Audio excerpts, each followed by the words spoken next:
என்னங்க பசிக்குது சமைக்க சொன்னீங்கன்னு துரித வச்சிட்டு இருக்க. சமையலுக்கு தாங்க ரெடி பண்ணிட்டு இருக்கேன். சமையல் ரெடி பண்றியா? அதை சமையல் பண்ண வேண்டியதானே, இங்க ரெடி பண்ற? எல்லா காய்கறியும் அழுக்கா இருந்துச்சுங்க, அதான் சர்ஃப் எக்ஸல் போட்டு கழுவிட்டு இருக்கேன். சர்ஃப் எக்ஸல் போட்டு கழுவுறியா? இந்த ஆட் லிட்டில் பிரின்ஸ் கல்யாணம் பண்ண தப்பா போச்சு. சமைக்க போறேனே மாமா, சமைக்க போறேனே மாமா. கொஞ்சம் நக்கருங்க, சமைக்கணும்ல. சக்கரை கொட்டுற எறும்பு மருந்துங்க, காலையில கொட்டுன, அப்படி இருந்தா இன்னும் எறும்பு வந்துட்டு இருக்கு, அதான் இன்னும் கொஞ்சம் கொட்டுறேன்.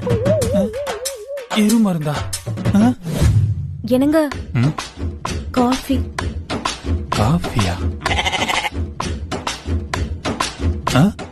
நான் தான் போட்டேன்.